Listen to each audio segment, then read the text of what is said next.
I checked into my hotel like any normal guest, tired from travel and ready to sleep. The receptionist smiled, handed me my room key, and suddenly her expression changed. She leaned forward, lowered her voice, and said, "I upgraded your room. Please don't ask questions. Just move. Now." I thought she was joking. I even laughed, but her hands were shaking and her eyes were terrified. Then she whispered, "Room 304 isn't safe tonight. My name is Selena Ward." And that was the moment my simple business trip turned into a night I will never forget. Before I tell you what happened next, subscribe to the channel and comment where you are watching from. You are not going to believe what unfolded after that warning. I arrived in Denver late, carrying the kind of travel tiredness that feels heavy in your bones. I wasn't there for vacation or anything exciting, just a teaching conference I had been looking forward to for weeks. I checked into my hotel around 9 in the evening, rolling my small suitcase across the polished lobby floor, wishing for room service and a shower. Everything felt normal. Soft jazz playing, warm yellow lighting, a couple checking in ahead of me, a group laughing near the elevator after coming back from dinner. Nothing strange, just a regular hotel night. I called my sister Ava while standing in line. She worries a lot, always has. Being a nurse made her even more protective. "Text me your room number," she said. "I will, I promise," I replied, smiling at her concern even though she couldn't see it. A notification from my dad popped up next. "Have a safe night. Pay attention to the quiet warnings." That's the kind of thing he always says. Years as a firefighter made him see the world differently. But to me, it was just another reminder from someone who loves me. When I reached the front desk, the receptionist greeted me with a polite smile. Her name tag said Nora. I told her I had a reservation. She typed a few things on her computer, confirmed my last name, and handed me a key card. "Room 304, she said pleasantly. I thanked her and gathered my things. I turned to walk away, already thinking about how fast I could get into bed. But right then, before I could take 2 steps, she called out again. "Miss Ward?" I turned back, expecting she forgot to give me a paper or a parking sticker. But her face was different now. The polite smile was gone. Her jaw was tight. Her eyes darted for a second toward the guest elevators as if checking something. She reached under the counter and slid a different key card toward me. "I upgraded your room," she said quietly. "Please use this one instead." I blinked, confused. "Why? I'm fine with the one you gave me." Her voice dropped even lower. "Please don't ask questions. Just move. Now." I laughed, because what else do you do when something feels awkward, but you assume it's harmless? But her hands were visibly shaking, and her voice trembled as she whispered, "Room 304 isn't safe tonight." In that second, everything shifted. The buzz of the lobby faded. The warmth suddenly felt too still. It was like the room held its breath with me. I didn't understand what she meant or why she was so afraid. I just knew the fear in her eyes was real, and instead of handing me a small inconvenience, she was handing me a warning. If you're still watching, stay with me. The night was only just beginning, and every instinct in my body was about to be tested. Make sure to subscribe and tell me in the comments where you're watching from, because what happened next will change the way you think about hotels forever. I took the new keycard slowly, still unsure whether I was overreacting to the fear in her voice. There was a part of me that almost wanted to hand it back and brush the whole moment off. I was tired. The lobby felt safe, and Nora looked like she had been working all day. Maybe she was stressed. Maybe there was a mix-up with the rooms. Maybe it was nothing, but something about the way her fingers shook when she slid the key toward me wouldn't leave my mind. People don't shake like that over a simple room upgrade. Fear does that. Real fear. I nodded at her, unsure what else to say, and headed to the elevator. The ride up felt strangely slow. The kind of slow where seconds stretch too long and you start replaying moments in your head. I kept imagining Nora's eyes, wide, focused, begging in a way she was forced to hide behind hotel professionalism. The elevator dinged at the 3rd floor first. The doors opened halfway before closing again. For a moment, I saw the dim hallway of the 3rd floor, the one I was supposed to be staying on, and weirdly, the air that rushed in felt colder, darker, like a heavy stillness sat there waiting. The doors shut again, and the elevator continued to the fourth floor. When I stepped out, the hallway was brighter, carpet newer, lights soft and warm. It felt normal. I let out a breath I didn't realize I had been holding, and wheeled my suitcase down the hallway. I passed the door labeled 412 and inserted the key. When the light flashed green, I walked inside and locked it immediately. The room was nice. King bed, big window overlooking the city, clean and comfortable. I put my bag down, turned on the lamp, and sat on the edge of the bed, trying to shake off the tension crawling up my spine. I told myself to relax. I was safe. I was imagining things. To prove it to myself, I called my sister. "I'm in my room," I said. "Everything's fine." Ava sighed in relief. "Good. And? Does it feel safe?" I laughed gently. "Yes, Mom number 2. It's just a hotel room." Right after I hung up, there was a sudden thump from somewhere below. Not loud, but sharp enough to freeze me, followed by another softer sound. Something like dragging? I walked to the window and peeked out. Just cars in the lot. A couple talking near the entrance. A delivery van unloading boxes. Perfectly normal, but the tension wouldn't leave. It sat heavy in my chest, like a hand pressing down. To distract myself, I turned on the TV. Some mindless show, just noise. I tried unpacking my bag. I tried scrolling my phone. My body wasn't relaxing. My hand shook slightly every time I picked something up. A sudden buzz startled me. A text notification. When I saw who it was from, my whole body tensed. Unknown number. "Did you switch rooms like I asked?" I froze. My chest tightened. How did she get my number? Before I could overthink, another message came through. "It's Nora. Answer please." I typed quickly. "Yes, I'm in 412. Is everything okay?" Her reply came fast. Too fast, like she was waiting, anxious. "Stay there. Do not go back down to the 3rd floor for any reason." My fingers hovered over the screen. Why? What's wrong with room 304? No response. My heart pounded harder. I sat on the bed, staring at the door. That's when I heard it. Footsteps in the hallway. Slow, controlled. They passed my room, then stopped somewhere near the elevators. Then another sound. A door opening? A soft click? My instincts clawed at me again. Something was wrong. Something was off. I remembered how my dad always told me, pay attention to the quiet warnings. I crept toward the peephole, heart hammering, breath shallow. The hallway looked empty. Too empty. Then my phone buzzed again. "Nora, I need you to stay away from the door. Keep it locked. Do you understand?" I typed, hands trembling now. "Yes. But tell me what's happening. I deserve to know." Her reply came after a painful pause. "Someone checked into room 304 tonight. You don't want to see who they are." A chill spread through my body. I backed away from the door slowly, every hair on my neck standing up like my instincts finally caught up to the danger around me. I didn't know if this was something criminal, something dangerous, or something worse. All I knew in that moment was simple. I wasn't imagining it. I wasn't overreacting. I was in danger, and the night had only just begun. I stood in the middle of the room, phone still in my hand, chest tight like I couldn't get a full breath. I kept replaying Nora's text. "Someone checked into room 304 tonight. You don't want to see who they are." That wasn't the kind of warning you send lightly. That wasn't someone being dramatic. That was someone terrified of something real. I swallowed hard and forced myself to move, closing the curtains halfway, leaving just enough space to see out without someone seeing in. The city lights glowed below, calm and peaceful, completely unaware of the tension building several floors up in this quiet hotel. A strange contrast. It made my fear feel even sharper, like danger had singled me out while the world outside kept turning normally. I sat on the edge of the bed again, clutching my phone, debating whether to call the front desk or just run for my car. But running blindly didn't feel safe. Nora had been so serious.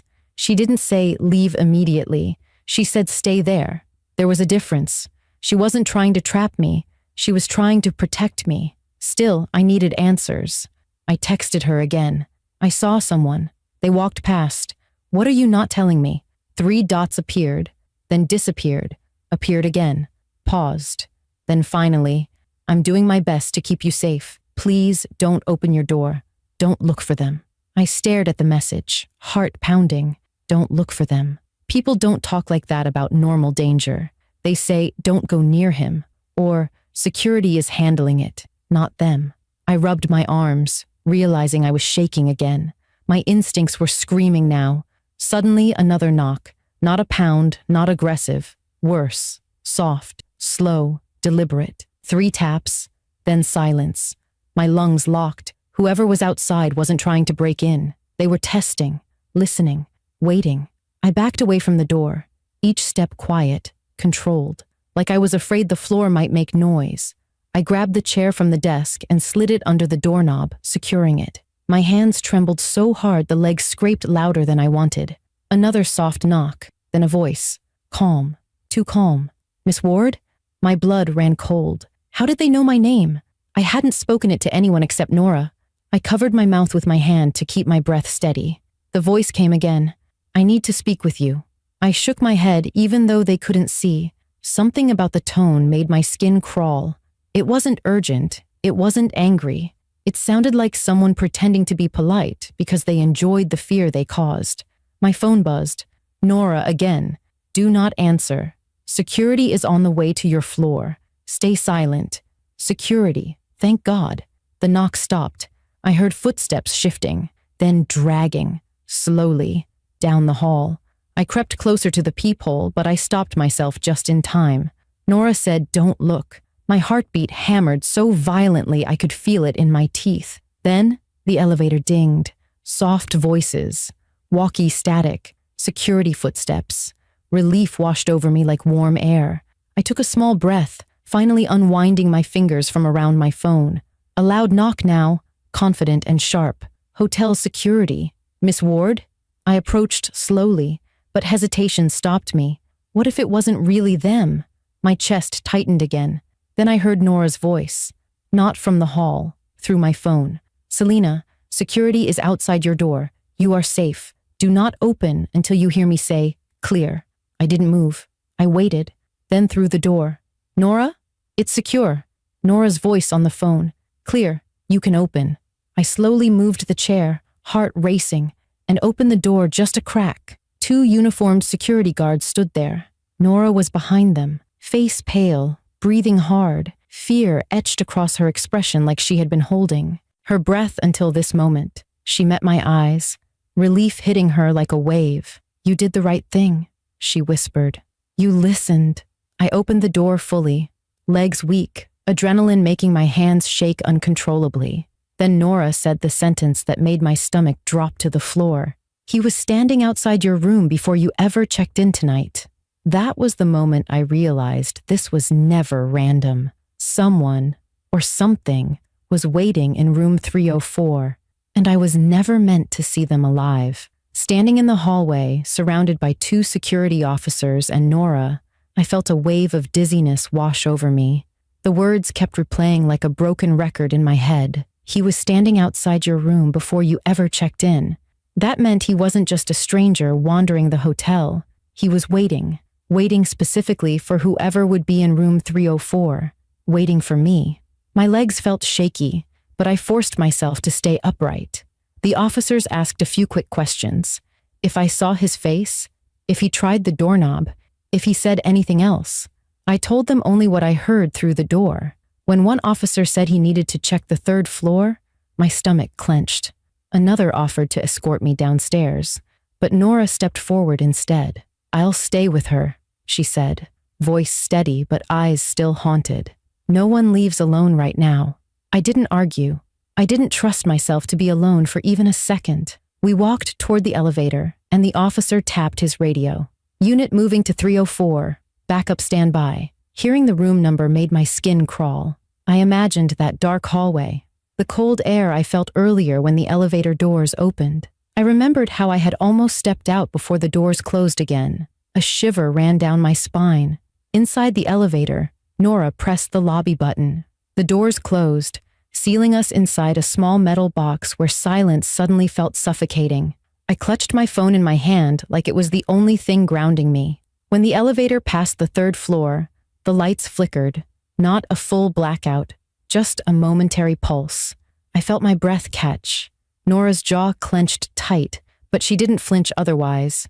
She was trying to be strong for me, I could tell.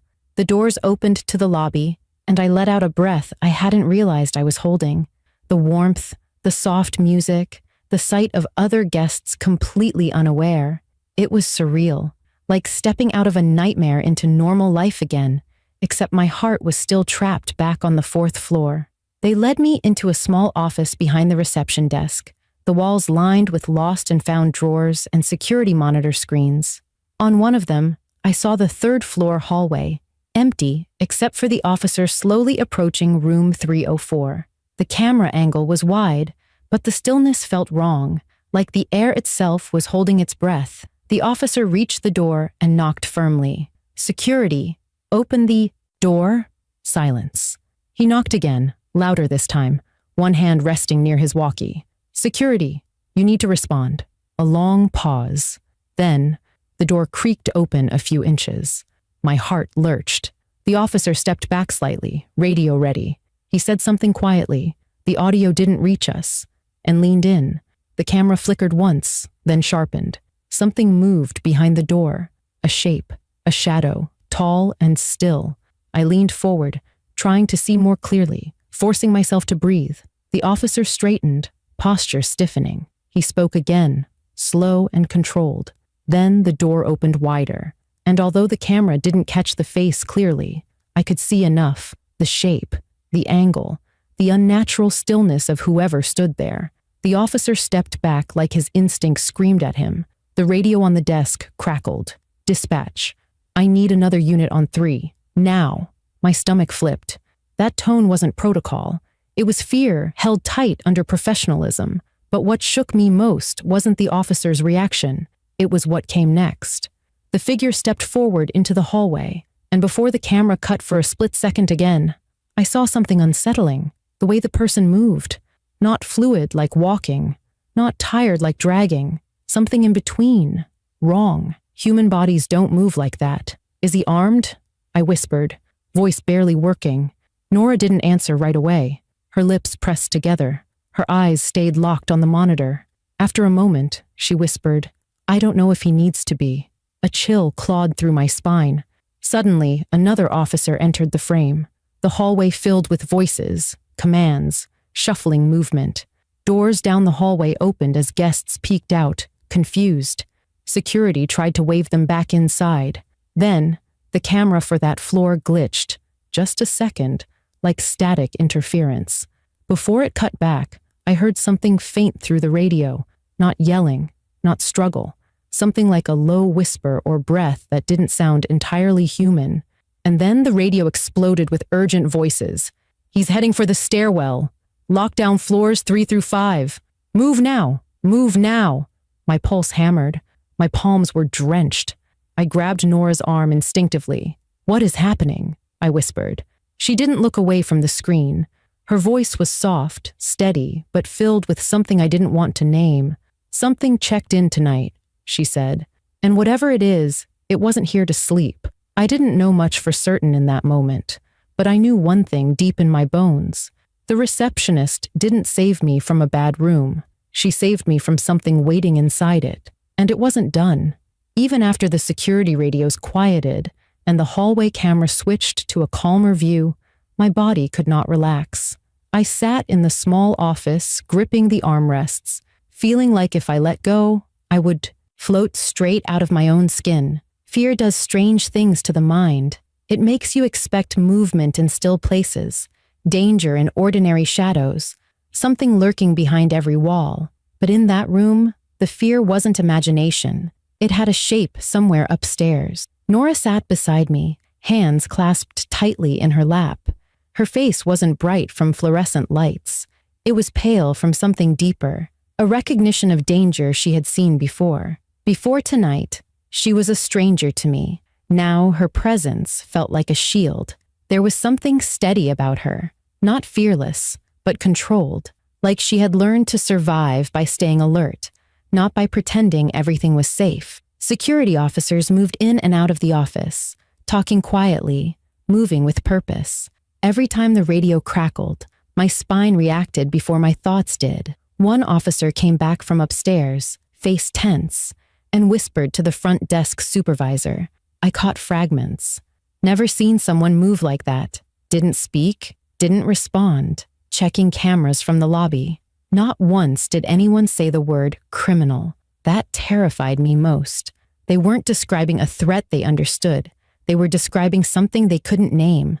I sat there for what felt like forever until my phone buzzed again. My sister. Are you okay? Still safe? Answer me. I typed back slowly, hands shaking.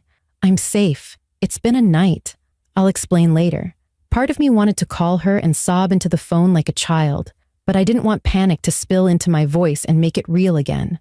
I needed to stay aware until I was somewhere familiar, until the walls around me belonged to my own life again. Finally, a police officer arrived to take an official statement. He sat in front of me, notebook open, tone calm, but eyes sharp. Can you tell me everything from the moment you checked in? I did. Every word, every detail. I expected him to interrupt, question, or dismiss something, but he didn't. He just nodded and wrote. When I mentioned the way the figure moved, his pen slowed. Not disbelief, caution, like he had heard descriptions like this before and didn't want to say so. When I finished, he closed his notebook and said quietly, "You trusted your instincts. Most people don't until it's too late." Those words hit something inside me. I always thought instincts were for dramatic people, paranoid people, anxious people who overanalyzed everything. But tonight proved instincts weren't fear. They were information. Soon after, the officers escorted me, not back upstairs, but out a side exit to avoid the hallways. Nora stayed right next to me, almost like she refused to let me face even a single step alone.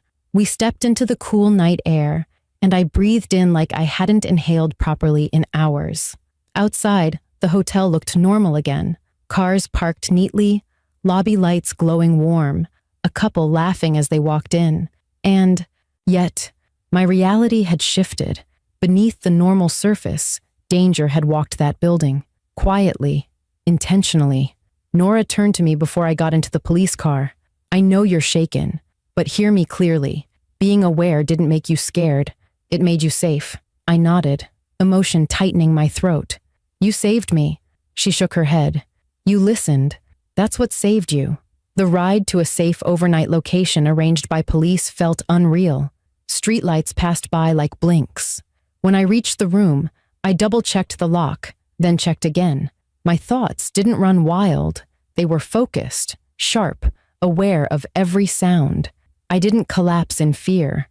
I sat on the bed, breathing deep, letting the truth settle.